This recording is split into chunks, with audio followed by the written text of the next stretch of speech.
चुंबकत्व, relation to magnet का। ठीक, ऐसे ये 7 वाले से वैसे रिलेशन टू चुंबकत्व, मैग्नेट का दूसरा। ये जो चैप्टर है मैग्नेटिज्म, चुंबकत्व, इसका सबसे पहला पार्ट जो हमें समझना चाहिए वो है चुंबकीय द्विध्रुव। ठीक, चुंबकीय द्विध्रुव, मैग्नेटिक डाइपोल। देखिए चुंबकीय द्विध्रुव क्या है ना बेटा? देखिए वह कोई भी चीज जिसे मैग्नेटिक फील्ड में रखा जाए, चुंबकीय क्षेत्र में रखा जाए, और जब उसको रखो चुंबकीय क्षेत्र में तो उस पर एक बल आघूर्ण कार्य करने लगे, और बल आघूर्ण का कार्य है उसे घुमाकर चुंबकीय क्षेत्र के क्या लाना, चुंबकीय क्षेत्र की दिशा में लाना, है ना? तो इसकी जो परिभाषा है वो यही है कि चुंबकीय द्विध्रुव वह निकाय है, वह निकाय है चुंबकीय द्विध्रुव जिसे बाह्य चुंबकीय क्षेत्र में रखने पर, जिसे हम कहां पर बेटा, बाह्य चुंबकीय क्षेत्र में रखने पर उस पर एक बल युग्म आघूर्ण कार्य करे, है ना?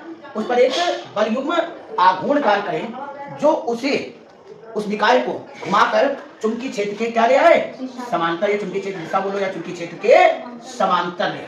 तो ऐसे सारे निकाय को क्या कहते हैं बेटा, चुंबकीय द्विध्रुव। तो पूरी परिभाषा क्या है, चुंबकीय द्विध्रुव वह निकाय है जिसे बाह्य चुंबकीय क्षेत्र में रखने पर उस पर एक बल युग्म आघूर्ण कार्य करता है जो उसे चुंबकीय क्षेत्र के समांतर लाने का प्रयास करता है, प्रयत्न करता है।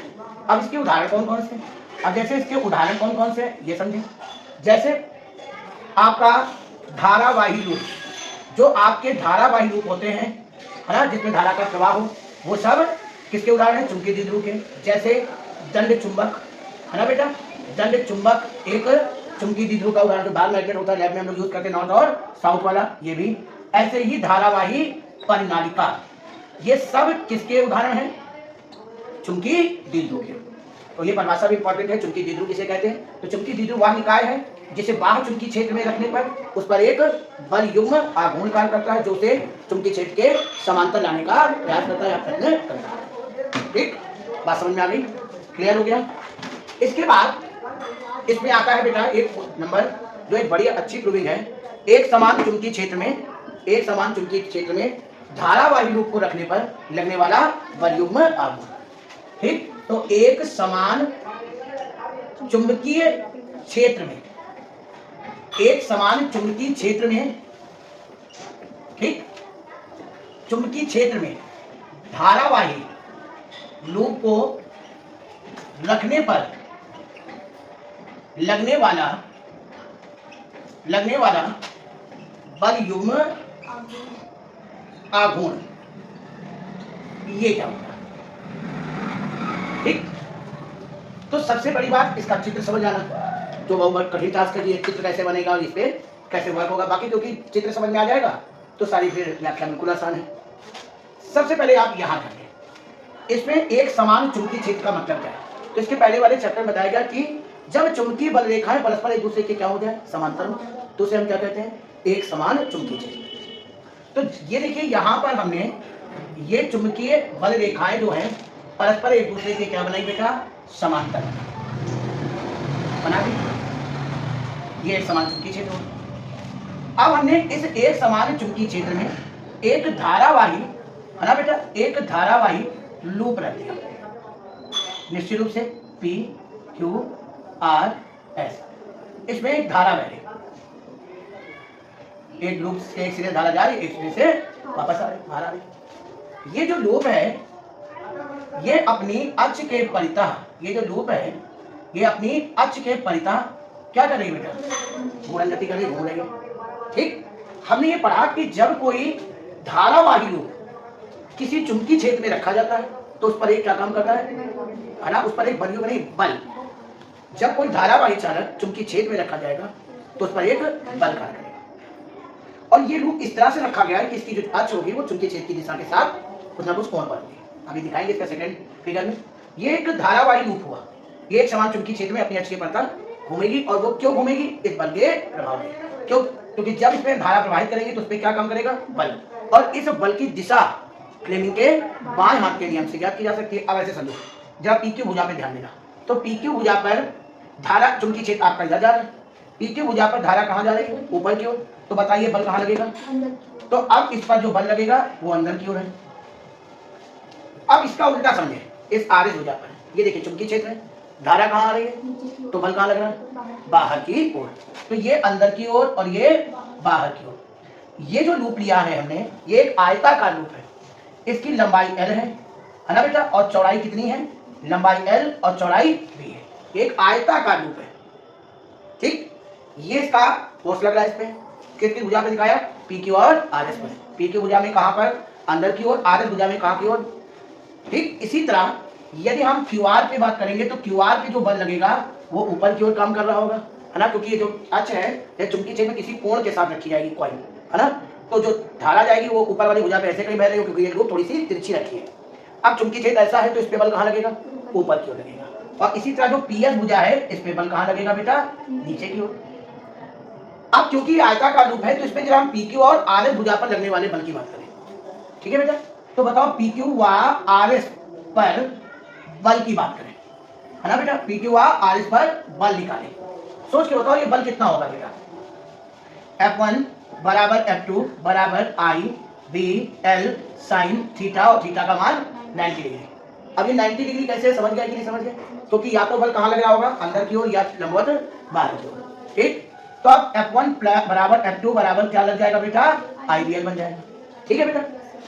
इतनी बात समझ में आ गई। यदि हम F3 और F4 की बात करें इस भुजा पर, तो ये बल भी आपस में क्या होंगे, बराबर, क्योंकि इतनी धारा इस पे बह रही, इतनी धारा इस पे बह रही, इतनी भुजा इस पे बह रही, इतनी भुजा इस पे बह रही। लेकिन इस बलों में और इन बलों में अंतर क्या है, ध्यान दीजिएगा इस बात पे, इन दोनों बलों में अंतर क्या है, ऐसे समझिए। ये कॉइल है PQ RS, ये चुंबकीय क्षेत्र में ऐसे रखी, तो जो ये वाली भुजा हमारी QR है, इस पर बल की दिशा कहाँ बन रही है, ऊपर की ओर, और इस पर बल की दिशा नीचे की ओर। तो ये एक y अक्ष की धन दिशा में है और एक y अक्ष की, दोनों बल बराबर है, दोनों बल बराबर है, क्योंकि दोनों में बहने वाली धारा बराबर, दोनों में चुंबकीय क्षेत्र समान, दोनों में लंबाई समान, चौड़ाई बताओ भी समान, तो ये दोनों बल बराबर होंगे कि नहीं होंगे। अब क्योंकि एक y और एक y डैश पे है, तो इसका मतलब इसकी एक अक्ष ऊर्ध्वाधर ऊपर और एक ऊर्ध्वाधर, और जब बल एक कौन सी राशि है, सदिश, और यदि सदिश बराबर व विपरीत दिशा में होंगे तो दोनों एक दूसरे के प्रभाव को निरस्त कर देंगे, अर्थात वहां पर बल का मान कितना हो जाएगा, तो इसका मतलब F3 और F4 बल एक दूसरे के प्रभाव को क्या कर देंगे, तो इसका मतलब इसका प्रभाव खत्म हो जाएगा, ठीक। इतनी बात समझ में आ गई। अब आ जाओ इन दो बलों पर कौन से बल की बात करें, PQ और RS की। तो PQ ये भुजा है, इस पर बल कहाँ लग रहा था, अंदर की ओर। RS ये भुजा है, इस पर बल कहाँ लग रहा है, बाहर की ओर लग रहा है। लेकिन एक बल ऐसे अंदर लगे, एक बाहर लगे। अब ये भी बल नियम के अनुसार बराबर है, नियम के अनुसार बराबर है। इसमें इसकी क्रिया रेखा और इसकी क्रिया रेखा एक ही थी, लेकिन विपरीत थी, निरस्त हो गए।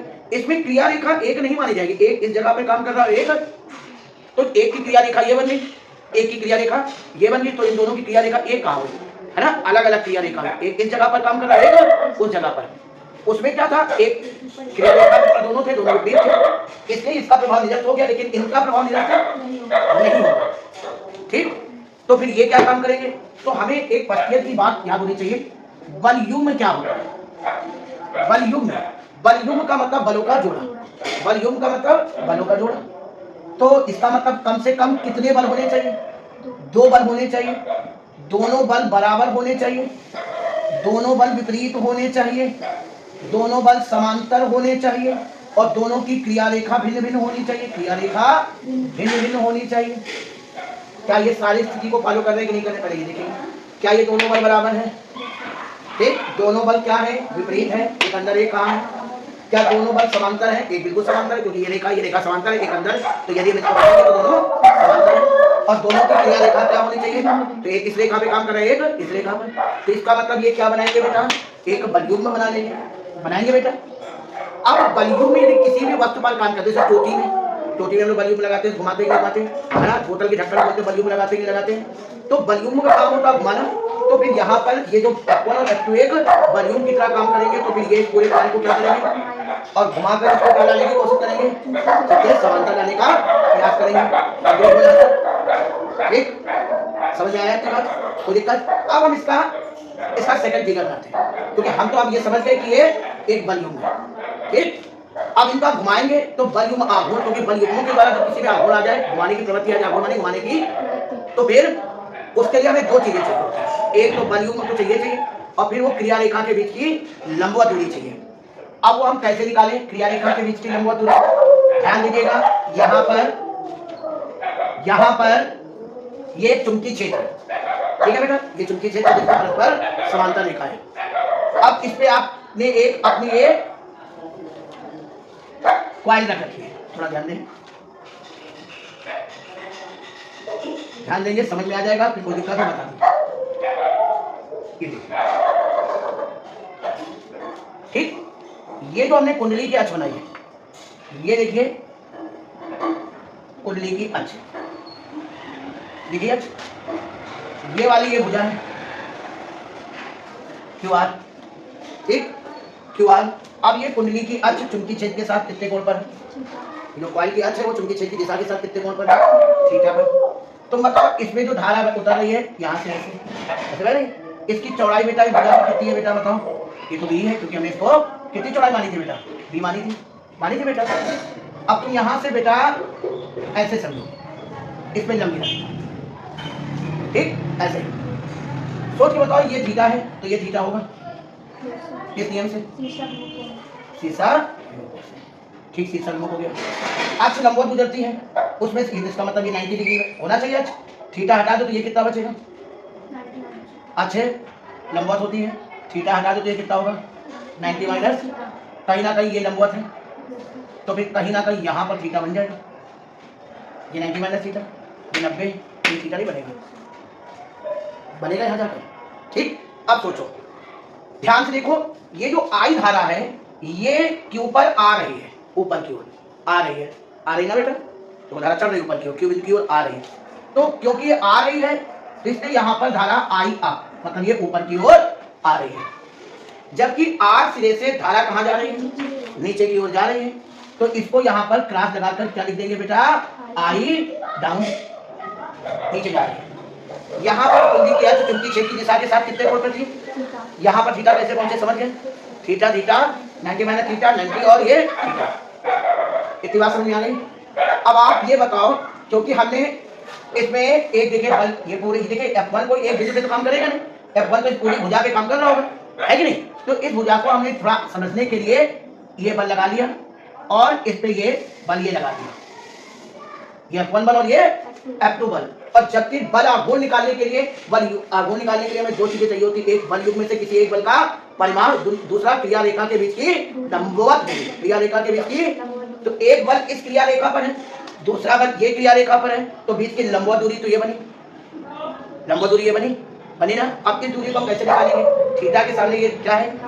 अब यदि यहाँ पर इस बिंदु को O नाम दे दें तो आप ये बताओ, कहीं ना कहीं त्रिभुज O Q R में, क्यों बेटा, साइन थीटा बराबर क्या बनेगा? तो लंब का काम कौन कर रहा है बेटा बताओ? OR, और कर्ण का काम तो कहीं ना कहीं 90 है, क्यों बेटा, ये 90 तो है सब, तो लंब बटे कर्ण का काम कौन कर रहा है बेटा बताओ? QR, तो साइन थीटा बराबर बेटा क्या? OR का मान हमें नहीं पता बेटा, QR का मान तो हमें पता ना चौड़ाई कितनी है, तो बताओ OR बराबर कितना निकल के आया बताओ? 20 साइन। तो इस प्रकार लंबवत दूरी का काम कौन कर रहा है बताओ? क्रिया रेखा के बीच की लंबवत दूरी कितनी निकल के आई? 20 साइन थीटा निकल के आ गया। बल युग्म में क्या? अब सुनो, अब ये कॉइल घूम रही है, बल युग्म के प्रभाव से घूमेगी, तो अब यदि तुमसे कहा जाए कि बताओ क्या निकालो बेटा? बल युग्म आघूर्ण बताओ, तो बताओ बल युग्म आघूर्ण कैसे निकालेगा बेटा? बल युग्म में किसी एक बल का परिमाण, दो में से कोई भी एक बल ले लो और बोलते क्रिया रेखा के बीच की, तो एक बल की क्रिया रेखा ये है और एक बल की क्रिया रेखा और बीच की लंबवत दूरी ये है, तो बताइए F1 F2 और साथ में लंबवत दूरी का काम कौन करेगा? अब F1 और F2 में किसका मान बेटा? आइडियल। OR का मान कितना बेटा? अब तुम बताओ L इंटू बी, लंबाई गुणित चौड़ाई, क्या दिखाता है बेटा बताओ? क्षेत्रफल को। तो इस प्रकार बताओ टाउ बराबर क्या बनेगा बेटा? IBA sine theta. और मान लीजिए इस लूप में कितने फेरे हों? यदि n फेरे हों, यदि कुंडली में कितने फेरे हों बेटा? कुंडली में n फेरे हों, ठीक, तो n फेरे यदि कुंडली में होंगे बेटा तो इनका गुणा बने करेंगे, तो टाउ बराबर कितना बन जाएगा? NIBA और साथ में कितना? Sine theta. ये हो गया एक समान चुंबकीय क्षेत्र में धारावाही लूप को रखने पर लगने वाला बल युग्म आघूर्ण। ठीक, क्या क्या मानना होगा? माना PQRS एक आयताकार कुंडली है, इसकी PQR आधे भुजा की लंबाई कितनी है? L है, इसकी QRR PS भुजा की चौड़ाई कितनी है? B है। या कुंडली, इस कुंडली में कितनी धारा प्रवाहित हो रही है? I। या कुंडली अपने अक्ष के प्रति चुंबकीय क्षेत्र के साथ कितने कोण पर? इसकी एच चुंबकीय क्षेत्र की दिशा के साथ थीटा कोण पर स्थित है। ठीक है, इसकी प्रत्येक भुजा एक धारावाही चालक की तरह क्या करेगी? व्यवहार करेगी। इसके प्रत्येक भुजा पर क्या लगेगा? बल लगेगा। पी क्यू आर, आर भुजा पर लगने वाला बल है ना, F1 बराबर F2 बराबर आइडियल क्यू आर व पीएल भुजा पर लगने वाला बल F3 और F4 होगा। लेकिन ये एक ही क्रिया रेखा पर बराबर व विपरीत होने के कारण निरस्त हो जाएंगे, जबकि F1 F2 एक बल युग्म की तरह क्या करेंगे? कार्य करेंगे, क्योंकि इनकी क्रिया रेखा भिन्न भिन्न है और ये फिर कुंडली को घुमाकर चुंबकीय क्षेत्र के समांतर लाने का प्रयास करेंगे। तो जो बल आघूर्ण होगा वो बल युग्म के किसी एक बल के परमाणु गुणते क्रिया रेखा के बीच की लंबवत दूरी का गुणनफल होगा। और क्रिया रेखा की लंबवत दूरी में पहले हमने क्यू आर भुजा को ऐसे दिखाया भी, क्योंकि इसकी एच चुंबकीय क्षेत्र की दिशा के साथ थीटा पर थी, तो यहाँ से एंगल जब सॉल्व किए तो यहाँ थीटा बना। एक क्रिया रेखा ये हो गई, एक क्रिया रेखा ये हो गई, इसके बीच की लंबवत दूरी ये हो गई। इसके लिए हमने देखा कि यहाँ थीटा है, तो हम यहाँ पर साइन थीटा बराबर ओ आर बटे क्यू आर से इस ओ आर भुजा का मान निकाल सकते हैं, क्योंकि हम लोगों ने पढ़ा है कि बल युग्म आघूर्ण बराबर बल युग्म के किसी एक बल के परमाणु गुणते उनके बीच की लंबवत दूरी। तो इसका एक बल का मान है आइडियल है ना, और जबकि ओ आर का मान कितना बेटा? बी साइन थीटा, लंबाई गुणते चौड़ाई, इस पॉइंट का क्या हो जाएगा? क्षेत्रफल। तो टाउ बराबर आई बी ए साइन थीटा, तो टाउ बराबर एन आई बी ए साइन थीटा। क्लियर? कोई दिक्कत? फिगर वाइज कोई समस्या? ठीक, अब ये तुम्हें समझ में आ रहा होगा कि ओ आर का मान बी साइन थीटा कैसे हुआ। ठीक, नेक्स्ट करें इसको। अब देखिए, ये तो इतनी बात हुई। अब आ जाओ, अब यदि हम बात करें किसकी बेटा? अब इसमें हम दंड चुंबक पर लगने वाला बल युग्म आघूर्ण, देखिए ये सारी चीजें यूपी बोर्ड में 70% के बाद जो बची हुई चीजें हैं 70% में वो चीजें, ठीक। बल युग्म आघूर्ण कैसे निकालेंगे? बल युग्म आघूर्ण लेकिन दंड चुंबक पर, ठीक। अभी तक हम धारावाही लूप पर बल युग्म आघूर्ण निकाल रहे थे। अब देखिए इसको कैसे हल करेंगे। यहां पर एक हमने बार मैग्नेट रखा, बार मैग्नेट मतलब दंड चुंबक, नॉर्थ और साउथ पोल वाला। इसको हमने एक समान कहां रखा बेटा? एक समान चुंबकीय क्षेत्र में हमने इसको रख दिया, क्योंकि दंड चुंबक किससे मिलकर बना होता है बेटा? हर दुनिया की हर चीज परमाणुओं से मिलकर बनी होती है, तो ये भी परमाणुओं से मिलकर बना होगा। अब खासियत ये है कि दंड चुंबक का जितने भी परमाणु है ना बेटा, वो एक चुंबकीय द्विध्रुव की भांति व्यवहार करेगा, क्योंकि ये तो चुंबक है। चुंबक को जब भी चुंबकीय क्षेत्र में रखोगे तो उस पर बल युग्म तो काम करेगा, तो इसका प्रत्येक परमाणु एक किसकी तरह व्यवहार करेगा? चुंबकीय द्विध्रुव की तरह व्यवहार करेगा। और जब इसका चुंबकीय द्विध्रुव की तरह व्यवहार करेगा तो इसके प्रत्येक परमाणु पर हम क्या लगाने लगेंगे बेटा? बल युग्म काम करने लगेगा। इसके प्रत्येक परमाणु पर क्या लगेगा? बल युग्म कार्य करेगा। इसके प्रत्येक परमाणु पर, इसके प्रत्येक परमाणु पर बल युग्म कार्य करेगा, ठीक। अब क्या होगा? जब ये इसके प्रत्येक परमाणु पे बल युग्म कार्य करेगा, ये भी देखिए बल युग्म कार्य कर रहा है, ये भी बल युग्म कार्य कर रहा है, क्यों? सब बल युग्म काम करेंगे। तो अब एक परमाणु पर जो लगने वाला, ध्यान से सुनिएगा बहुत अच्छे से, इसका एक परमाणु पर लगने वाला जो बल युग्म आघूर्ण होगा, एक परमाणु पर बल युग्म आघूर्ण जो होगा, ठीक, वो टाउ बराबर आई ए बी साइन थीटा, क्योंकि ये चुंबकीय द्विध्रुव तो है ही। और अभी हमने सिद्ध किया कि चुंबकीय द्विध्रुव पर लगने वाला बल युग्म आघूर्ण टाउ बराबर आई ए बी साइन थीटा। यदि n परमाणु है तो n परमाणु के लिए क्यों टाउ बराबर कितना? n I A B sine theta लगने लगेगा। सही है? कोई दिक्कत है बताओ? ठीक। अब हम लोगों ने लेसन 1 में जो वैद्युत क्षेत्र है, स्थिर वैद्युत की जो शुरुआत में लेसन है वैद्युत क्षेत्र का कूलाम का नियम, उसमें हम लोगों ने पढ़ा है कि जब कोई वैद्युत द्विध्रुव, ध्यान सुनना, जब कोई कौन सा बेटा वैद्युत द्विध्रुव कहाँ रखा जाता है? जैसे ये चुंबकीय द्विध्रुव है ना, और वो ये चुंबकीय क्षेत्र रखा है। हम लोगों ने पढ़ा है कि जब कोई वैद्युत द्विध्रुव वैद्युत क्षेत्र में रखा जाता है, वैद्युत क्षेत्र में हो, तो उस पर भी तो एक बल युग्म आघूर्ण कार्य करता है, जिसका मामला हम लोगों ने पढ़ा है कि टाउ बराबर क्या होगा? पीई साइन थीटा होता है। टाउ बराबर पीई साइन थीटा हो जाता है। उस पर लगने वाला बल युग्म आघूर्ण टाउ बराबर पीई साइन थीटा हो जाता है। अब यदि हम दोनों की कंपेयरिंग करें, तुलना करें, तो हमें एक चीज दी गई, साइन थीटा, वहां पर इलेक्ट्रिक फील्ड है, यहाँ पर मैग्नेटिक फील्ड है। वहां पर पी क्या होता है?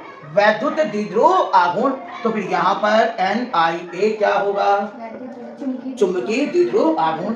तो इस प्रकार तुलना करने से यह बताया गया या ज्ञात किया गया कि जो आपका NiA है बेटा, ठीक बेटा, NiA ये बेटा चुंबकीय द्विध्रुव आघूर्ण है, ये भी चुंबकीय द्विध्रुव आघूर्ण है, ठीक। मैग्नेटिक डाइपोल मूवमेंट है ना, मैग्नेटिक डाइपोल मूवमेंट इसे M से व्यक्त किया गया। तो इसका मतलब अतः क्या फॉर्मूला बन सकता है बेटा बताओ, M बराबर इसका मतलब NiA हो जाएगा। और जब M बराबर NiA हो जाएगा तो NiA की जगह हम M लिख सकते हैं। तो फिर क्या सूत्र बन के तैयार होगा बताओ, अतः टाउ बराबर mb sin थीटा हो जाएगा। इस प्रकार ये जो सूत्र बन के तैयार हुआ ये दंड चुंबक पर लगने वाला परियुग्म आघूर्ण हो गया, ठीक। क्या बताया गया, समझ में आया। ये कोई दंड चुंबक है, ये एक समान चुंबकीय क्षेत्र में थीटा कोण पर रखा है।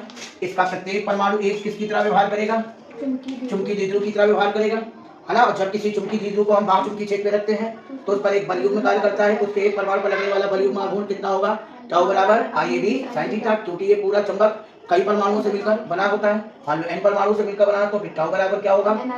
अब इसी प्रकार जब हम लोगों ने इस चीज को किससे किया, वैद्युत द्विध्रुव से कंपेयरिंग करें, है ना, तो हमने पढ़ा है कि यदि कोई वैद्युत द्विध्रुव वैद्युत क्षेत्र में रखा जाए तो उस पर भी तो बलयुग्म आघूर्ण होगा। देखिए इस चैप्टर में प्रूविंग इन सब की नहीं करनी, मेन काम है इसका फार्मूला सीखना, ठीक, जिसपे सवाल बेस्ड होते हैं। तो अब उसका फार्मूला टाउ बराबर कितना बना, P sin थीटा। अब यदि हम उससे तुलना करके ये बताया गया कि जब हम इसमें P को वैद्युत द्विध्रुव आघूर्ण पढ़ सकते हैं तो यहाँ NiA को हम क्या पढ़ सकते हैं, चुंबकीय द्विध्रुव आघूर्ण, क्योंकि चुंबक के संबंध में है। तो फार्मूला टाउ बराबर क्या बन के तैयार होगा बताओ, mb sin थीटा हो जाएगा। यही हो गया दंड चुंबक पर लगने वाला बलयुग्म आघूर्ण, ठीक। कोई दिक्कत, अगले टॉपिक की ओर बढ़ते हैं, क्लियर हो गया होगा। अगले टॉपिक की ओर बढ़ते हैं।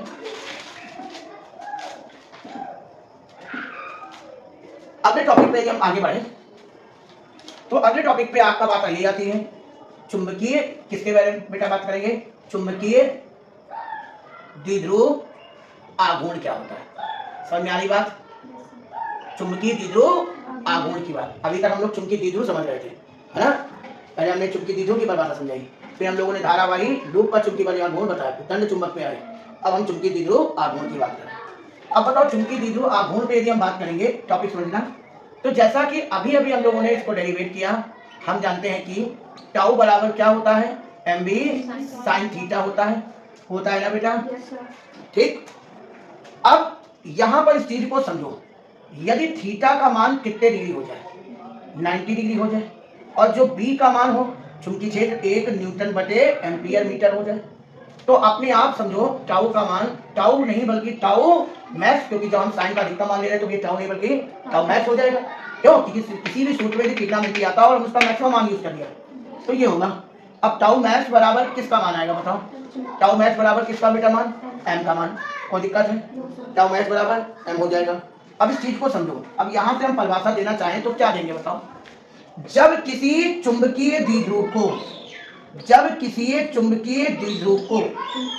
है ना एकांक चुंबकीय क्षेत्र में, ध्यान सुना शब्द है एकांक चुंबकीय क्षेत्र में, क्षेत्र के लंबवत रखें तो उस पर लगने वाला अधिकतम बल युग्म आघूर्ण चुंबकीय द्विध्रुव आघूर्ण के बराबर होता है ना। जब किसी चुंबकीय द्विध्रुव को एकांक चुंबकीय क्षेत्र में, क्षेत्र के लंबवत रखें तो उस पर लगने वाला आघूर्ण किसके बराबर बेटा, के बराबर होता है, ठीक। अब यदि इस पे दूसरी परिभाषा भी बनती है, वैसे सबसे इजी परिभाषा यही है, लेकिन कहीं कहीं पर जैसे बार मैग्नेट के संबंध में दिया जाता है, तो ये जो नॉर्थ और साउथ पोल होता है इसकी अपनी एक चुंबकीय क्षमता होती है, चुंबकीय गुण पर करते हैं, क्योंकि आप भी जानते हैं चुंबक के सिरों पर ही सबसे ज्यादा क्या पाया जाता है, चुंबकीय गुण पाया जाता है। तो यदि बेटा इसकी चुंबकन क्षमता कितनी हो, m हो, और इन दोनों पोल के बीच की दूरी कितनी हो, 12 हो, तो चुंबकीय द्विध्रुव आघूर्ण m इंटू किससे, 2n से भी लग सकता है ना। उसके हमें केवल चुंबकन क्षमता पता होनी चाहिए और उन दोनों ध्रुवों के बीच की दूरी जिसे चुंबक की लंबाई भी कह सकते हैं, ठीक, चुंबक की लंबाई को 12 से, ये बिल्कुल उसी तरह से है जैसे P बराबर Q इंटू 12 होता है, लेकिन ज्यादातर सवालों में इसी चीज का इस्तेमाल होगा, ठीक। अब हम बात करेंगे इसके मात्रक की, तो मात्रा कैसे निकलेगा, क्योंकि सबसे बढ़िया तरीका है m बराबर NiA निकाल देंगे, क्यों। अब आप देखो m भेदों की संख्या, धारा का मात्रक एम्पियर और क्षेत्रफल का मात्रक मीटर पर, तो बताइए इसका मात्रा क्या बनेगा बताओ, एम्पियर इनटू मीटर स्क्वायर। हो जाएगा कि नहीं हो जाएगा? अब ये देखिए इसका विभव सूत्र बनाए तो L2A हो जाएगा। यदि हम इसकी राशि बनाए, क्यों बेटा, तो राशि कौन सी हो जाएगी बेटा बताओ? हाँ बेटा, राशि ये होगी सदिश। ठीक, अब राशि होगी सदिश। अब यदि सदिश राशि है तो इसकी कोई ना कोई क्या होगी, दिशा भी होगी। तो जो इसकी दिशा होती है वो हम दाएं हाथ के अंगूठे के नियम से निकाल सकते हैं। अब दाएं हाथ के अंगूठे के नियम से कैसे निकालेंगे? हमने दाएं हाथ का नियम, बाएं हाथ का सब पढ़िया, अंगूठे का नियम कैसा होगा?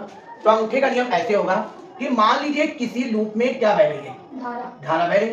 तो धारा दो प्रकार से बह सकती है, लूप में क्लॉकवाइज या लूप में एंटी क्लॉकवाइज। अब आप देखिए आपकी फिंगर्स यदि धारा की दिशा में रखे, या दाएं हाथ के उंगलियां अंगूठे को इस प्रकार रखे कि आपकी फिंगर धारा की दिशा में हो, तो जो आपका अंगूठा होगा वो चुंबकीय द्विध्रुव आघूर्ण की दिशा में वो व्यक्त करेगा। तो आप बताओ ये धारा एंटी क्लॉक घूम रही है, घूम रही ना, तो अभी चुंबकीय द्विध्रुव आघूर्ण की दिशा बाहर की ओर है। अब ऐसे ही देखो कहाँ जा रहा है बताओ, अंगूठा देख रहे हो ना, धारा की दिशा में अंगूठा कहाँ है, तो मतलब चुंबकीय द्विध्रुव आघूर्ण कहाँ की ओर काम करेगा, अंदर की ओर। तो ये डिटेल रही इसकी दिशा की और चुंबकीय द्विध्रुव आघूर्ण की।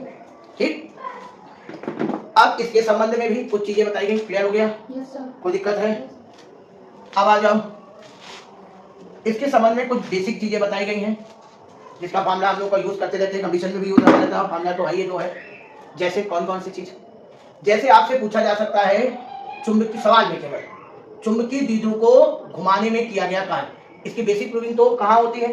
लेसन 1 में वैद्युत द्विध्रुव को वैद्युत क्षेत्र में घुमाने में किया गया कार्य होता है। वैसे चुंबकीय द्विध्रुव को चुंबकीय क्षेत्र में घुमाने में किया गया कार्य, केवल सूत्र ही समझना है क्योंकि यूपी बोर्ड सिलेबस अब इसको एज ए प्रूविंग नहीं देता। ठीक, और हम लोग इस समय केवल इसी बात पे तैयारी कर रहे हैं कि देखिए पढ़ाने का बहुत कुछ होता है ना, एक चैप्टर पढ़ाने के लिए बहुत कुछ होता है ना, लेकिन हम कम टाइम ड्यूरेशन में यदि मेन पढ़ना चाहे जिससे हमारी तैयारी हो जाए, तो उसके लिए हमें उन टॉपिकों पे उठा के चलना चाहिए जिस पे हम सवाल लगा लें, है ना, जिस पे हम थ्योरी करके अपने नंबर स्कोर कर सकें। अब किसी चीज के अंदर जाते चले जाओगे तो बहुत सारी चीजें बतानी जाती हैं, समय टेकिंग होता है। आप 10-5 दिन के अंदर, यदि 5-6 दिन के अंदर आप पूरी पढ़ रहे हो तो इसके लिए आप बहुत एक्टिव होकर मेन सफिशिएंट टॉपिक पढ़े ताकि हम स्कोर कर सकें। ठीक है ना? अब चुंबकीय द्विध्रुव को घुमाने में किया गया कार्य, जब हमने पढ़ा है कि यदि वैद्युत द्विध्रुव की बात करें, सोच के बताओ, ये लेसन 1 में पढ़ाया जाता है वैद्युत द्विध्रुव को वैद्युत क्षेत्र में घुमाने में किया गया कार्य, वैद्युत क्षेत्र में घुमाने में कार्य। ठीक, तो इसका क्या फार्मूला होता है? वैद्युत द्विध्रुव को वैद्युत क्षेत्र में घुमाने में किया गया कार्य।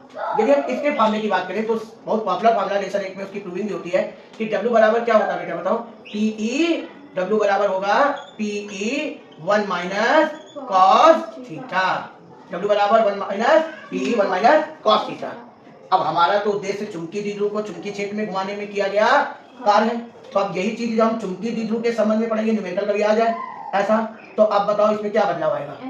क्योंकि P की जगह हम या तो NIA लिख दें और या तो फिर आप M लिख दें, चुंबकीय द्विध्रुव आघूर्ण। E की जगह क्या लिख सकते हैं? B और 1 माइनस कॉस थीटा हो जाएगा। ठीक है ना? केवल फार्मूले में तैयारी करें। दूसरी चीज क्या है, कई बार आ जाती है सवालों में, चुंबकीय द्विध्रुव के कारण स्थितिज ऊर्जा।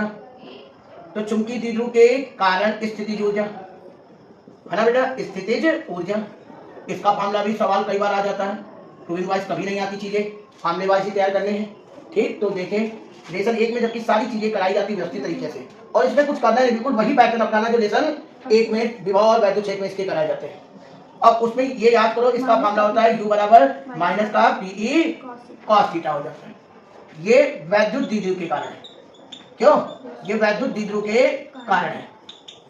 अब यदि चुंबकीय द्विध्रुव के कारण निकालते बेटा, क्या बदलाव आता है बेटा बताओ? चुंबकीय द्विध्रुव के कारण यदि हम बात करें, तुम खुद सोचो क्या निकल के आएगा बेटा बताओ?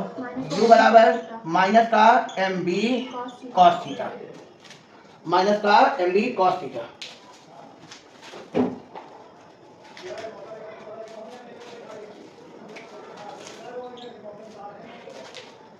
ठीक,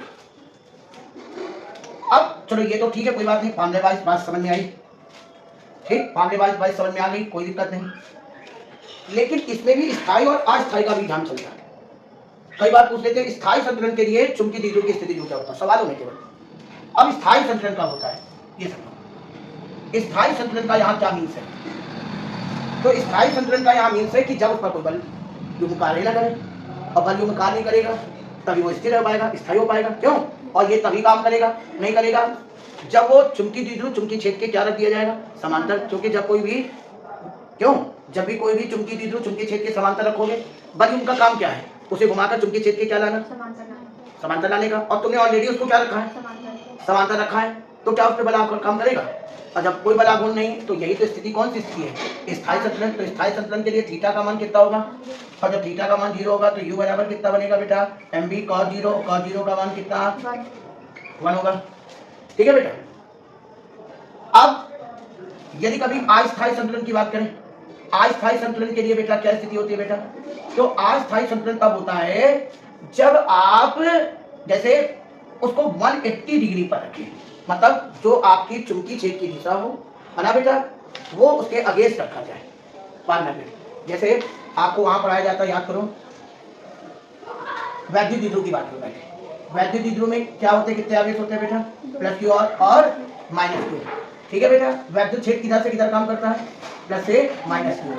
अब मान लीजिए ये वैद्युत क्षेत्र है, ऐसे समझो, और इस पर जो वैद्युत द्विध्रुव आगमन होता है, वैद्युत द्विध्रुव आगमन की दिशा माइनस से किधर की ओर होती है, प्लस की ओर। तो इसमें P और E एक दूसरे की क्या है, समांतर। तो इसको बोला जाएगा थीटा का मान 0, स्थायी स्थिति। ठीक। इसी तरह इसमें इधर प्लस इधर माइनस हो जाए। ठीक। वैद्युत द्विध्रुव आगमन इधर हो जाए और वैद्युत क्षेत्र इधर ही है। तो अब E आगे है और P पीछे है, तो बताओ कितने डिग्री होगा। समझ लो, ये स्थायी है और ये, और जबकि पोजीशन के साथ दोनों समांतर रखे, लेकिन ये स्थायी और अस्थायी का बड़ा होता है। ठीक इसी तरह से भी यहाँ पर भी काम करता है मैग्नेटिक डाइपोल में भी। मैग्नेटिक डाइपोल में ये जो मैग्नेटिक फील्ड होता है ना बेटा, इसके अंदर जो चुंबकीय द्विध्रुव आघूर्ण होता है ना बेटा, जो चुंबकीय द्विध्रुव आघूर्ण होता है वो हमेशा साउथ से कहाँ की ओर होता है, नॉर्थ की ओर। मैग्नेटिक डाइपोल साउथ से नॉर्थ की ओर पार मैग्नेट के लिए। अब ये और M और B यदि एक ही दिशा में है तो इसका मतलब ये स्थायी संतुलन है। ठीक।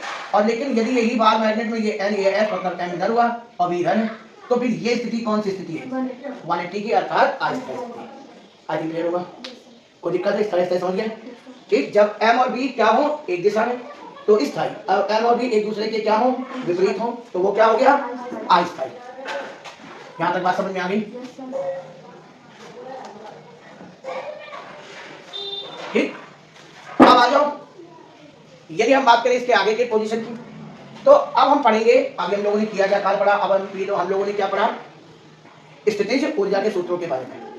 अब यदि तुमसे कहा जाए चुंबकीय द्विध्रुव के कारण, ध्यान से समझना, चुंबकीय द्विध्रुव के कारण, चुंबकीय द्विध्रुव के कारण चुंबकीय क्षेत्र की तीव्रता, जैसे याद करो वैद्युत द्विध्रुव के कारण क्या निकाला गया था, वैद्युत क्षेत्र की तीव्रता, वैसे ही चुंबकीय द्विध्रुव के कारण चुंबकीय क्षेत्र की तीव्रता निकल सकती है।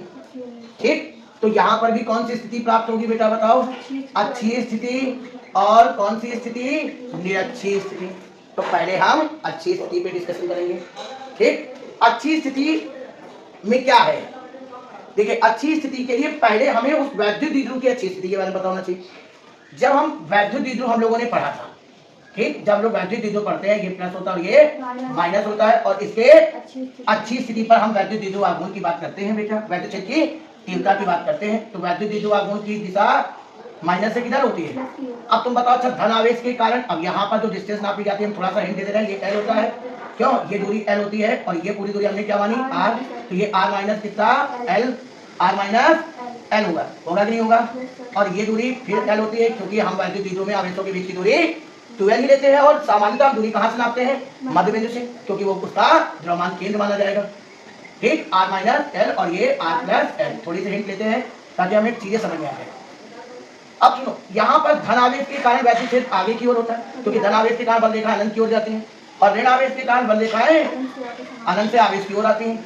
अब यहाँ पर कहीं ना कहीं हमने पढ़ा है कि ये दूरी के बल के व्युत्क्रमानुपाती होती है। तो ये बड़ा है क्योंकि इसकी दूरी कम है, क्यों बेटा, और ये छोटा है क्योंकि इसकी दूरी, तो ये E1 इज ग्रेटर देन क्या हुआ, E2। तो भी जो परिणामी बनेगा घटने के बाद, उसकी दिशा भी P की दिशा, E1 की दिशा में होनी चाहिए कि नहीं होनी चाहिए, और ये E और P एक दिशा में हो गया। समझ लो, तो अच्छी की खासियत होती है कुल मिलाकर अच्छी की खासियत ये होती है कि किसी भी वैद्युत द्विध्रुव के कारण अच्छी स्थिति पर यदि हमें वैद्युत क्षेत्र की तीव्रता, देखिए कभी हम लोग दिशा वाइज पे ध्यान नहीं देते, केवल फॉर्मूले पे, सूत्र पे, प्रूविंग पे ध्यान देते हैं, जबकि इस प्रूविंग का ये सीधा सीधा उद्देश्य है कि अच्छी स्थिति का मतलब हो सकता है मान लो यहाँ प्रूविंग इधर बनी हो, भाई कोई कह दे कि हम आगे बिंदु लेंगे, ये कौन का नियम है, हम पीछे बिंदु ले सकते हैं, हम इसको ऐसे ही रखा रहने देंगे, है ना। और यदि हम उस चीज को पीछे परिक्रमण करें तो यहाँ पर जो परिणामी बनेगा ना उसकी दिशा भी किसकी दिशा में होगी, पी की दिशा में। तो अच्छी स्थिति की खासियत होती है कि जो वैद्युत क्षेत्र की तीव्रता की दिशा होती है और जो चुंबकीय क्षेत्र की, सॉरी, पी की दिशा होती है, ई और पी दोनों एक ही दिशा में होते हैं। ठीक, इट इज क्लियर। ई और पी क्या होते हैं, एक ही दिशा में। जबकि हम लोग केवल प्रूविंग के चक्कर में रहते हैं, उसके फिगर को समझने की कोशिश ही नहीं करते। कोई बदल दे क्वेश्चन, ई को पीछे ले ले, एक है ना बिंदु पीछे ले ले, तो ये ध्यान रखना ई और पी हमेशा जो परिणामी पी आएगा, जो पी होगा वो हमेशा एक ही दिशा में होती है अच्छी स्थिति में। ठीक, अब हम लोगों ने ये बात पढ़ी है कि यदि अच्छी स्थिति पर वैद्युत क्षेत्र की तीव्रता, जो कि लेसन 1 में पढ़ाया जाता है, वो 1/4 पाई एप्सिलॉन नॉट, याद करो 2p/r³ था। ठीक, अब यहाँ पर एक बार मैग्नेट है, क्यों, अब बार मैग्नेट में जो मैग्नेटिक डाइपोल होता है वो साउथ से नॉर्थ, कभी कभी लोग कहते हैं कैसे याद रखें, तो जो चुंबकीय बल रेखाएं होती है वो नॉर्थ से कहाँ जाती है, जाती है नॉर्थ की से कहाँ की ओर, साउथ की ओर जाती है ना। इसके आदेश बनाया जाता है, यही काम उसमें भी होता है। वैद्युत बल रेखाएं प्लस से कहाँ जाती है, जाती है कि नहीं जाती है, और वैद्युत द्विध्रुव आघूर्ण कहाँ बनाया जाता है बताओ, इसे वैद्युत बल रेखाएं की दिशा के विपरीत अर्थात माइनस से प्लस की ओर। समझ लेना मेरी बात, मैं क्या कहना चाह रहा हूँ। तो दिशा वाइज इसकी दिशा कैसे बन सकती है, साउथ से नॉर्थ की ओर। ठीक, अब मैं तुमसे कहूँ इसके मध्य बिंदु से आर दूरी पर, मध्य बिंदु से आर दूरी पर किसी बिंदु पर हमें क्या निकालनी होगी बेटा, चुंबकीय क्षेत्र की। तो अब ये अच्छी स्थिति में बार बार कहना चाह रहा हूँ, समझ रहे होगे, यही समझा रहा था कि जब अच्छी स्थिति पर हम चुंबकीय क्षेत्र की तीव्रता बनाएंगे हम दिशा वाइज ध्यान ही नहीं देते, जबकि जब हम सवाल लगाएंगे, है ना, तो उसमें जब तक हम एन ऑफ एस की पोजीशन सही तरह से जान नहीं लेंगे तब तक हम वहां पर उसके लिए अच्छी स्थिति पर मैग्नेटिक फील्ड की डायरेक्शन कैसे दिखाएंगे, क्योंकि मैग्नेटिक फील्ड की डायरेक्शन डिपेंड करती है मैग्नेटिक डाइपोल की डायरेक्शन पर। ठीक, समझ गए। तो अब बाकी फार्मूला वाइज तो कुछ बात नहीं, क्योंकि तुलना करने पर चुंबकीय क्षेत्र की तीव्रता, क्योंकि ये बायो सेवर्ट के नियम का इस पर प्रभाव रहता है चुंबकीय क्षेत्र पर, तो वहां कूलाम का नियम 1/4 पाई एप्सिलॉन नॉट। यहाँ पर क्या हो जाएगा बेटा बताओ, म्यू नॉट बटे कितना, 4 पाई r। अब वहां पर क्या था बेटा बताओ, वैद्युत द्विध्रुव आघूर्ण, यहाँ पर क्या होगा, चुंबकीय द्विध्रुव आघूर्ण। तो ये मामला, और डेरिवेशन करने का लगभग तरीका वैसे ही निकलता है ना, लेकिन डेरिवेशन करना नहीं, क्योंकि अब यूपी बोर्ड के सिलेबस पे डेरिवेशन नहीं है, केवल आपको इसके फार्मूले में दिशा का बड़ा ज्ञान होना चाहिए, क्योंकि इस पे ही सवाल आप फंसा देगा। भाई पोल बदल देगा कहीं पर, एक तो नॉर्थ साउथ देगा, एक तरफ। अब तुम्हें यही नहीं समझ आ रहा कि चुंबकीय क्षेत्र वहां जुड़ रहे होंगे कि घट रहे होंगे, तो इसलिए हमने पहले तुम्हें वो क्लियर किया। ठीक, आगे अच्छी स्थिति, इसी जगह पर हम क्या समझ ले बेटा, निरक्षी स्थिति को भी यही समझ ले बेटा। ठीक, अब निरक्षी स्थिति में क्या होगा ये समझ ले। तो निरक्षी स्थिति में क्या होता है, पहले हम वैद्युत द्विध्रुव की स्थिति समझ ले बेटा, क्यों, अच्छी वाले समझ में आ गया। अब आ जाओ पहले हम निरक्षी स्थिति वैद्युत द्विध्रुव वाली समझे। यदि आपको याद होगा तो वहां पर ये प्लस और ये निरक्षी स्थिति वाले लंबवत स्थिति, क्यों बेटा, ये L और ये L धन आवेश के कारण वैद्युत क्षेत्र अनंत की ओर और ऋण आवेश के कारण किसी बिंदु पर आवेश की ओर। याद आया कुछ, परिणामी इसके बीच से जाता था। अब ज्यादा डिटेल पे नहीं जा रहे, लेकिन उस चीज को याद करो, इससे जा रहा था परिणामी। हाँ, अच्छा ये बताओ वैद्युत द्विध्रुव आघूर्ण कहाँ है, माइनस से प्लस की ओर, परिणामी वैद्युत क्षेत्र प्लस से किधर की ओर, माइनस की ओर। ध्यान दे रहे हो, ये प्लस है और ये माइनस है,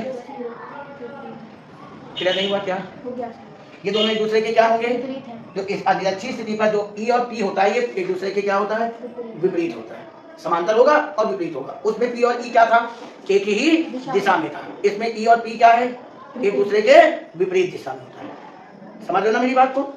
अब इसी तरह इसमें समझ गया ना, देखिए छोटे छोटे पॉइंट्स हैं, इस पे आप प्रिपरेशन रखेंगे तो बहुत अच्छी बात है।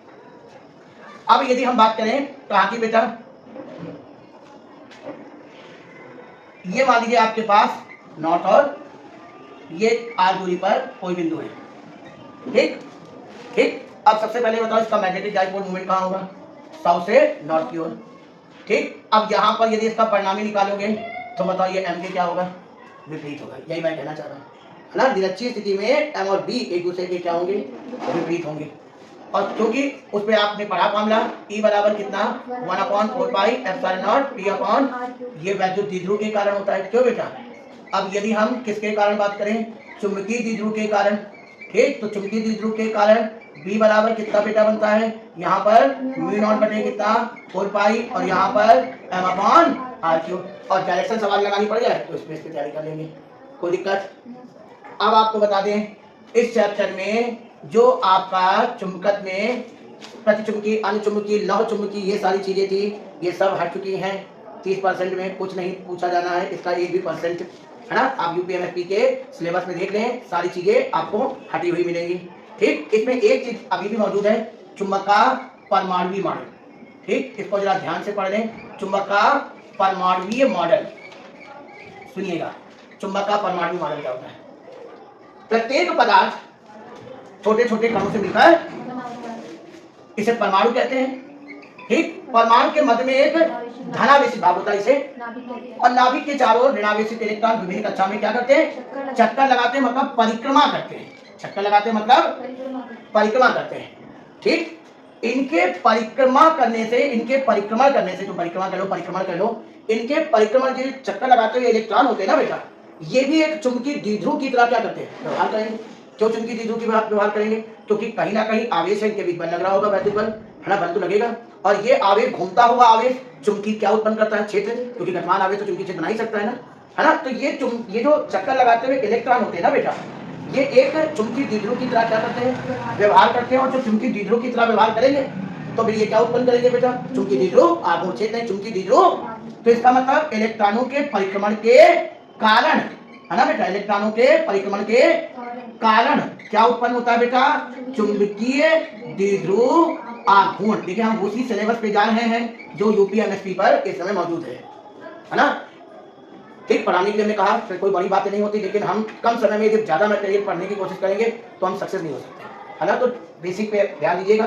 तो हमने अभी तक बताया कि प्रत्येक पदार्थ छोटे छोटे कणों से मिलकर बना होता है, इसे क्या कहते हैं, परमाणु के मध्य में धनावेशित भाग होता है, इसे नाभिक के चारों ऋणावेशित इलेक्ट्रॉन विभिन्न कक्षाओं में क्या करते हैं, चक्कर लगाते हुए इलेक्ट्रॉन किसकी तरह व्यवहार करते हैं, चुंबकीय द्विध्रुव, है ना। और इनके परिक्रमण के कारण चुंबकीय द्विध्रुव आघूर्ण, है ना, इनके परिक्रमण के कारण क्या उत्पन्न होगा, जब चुंबकीय द्विध्रुव है तो चुंबकीय द्विध्रुव आघूर्ण उत्पन्न करेंगे बेटा।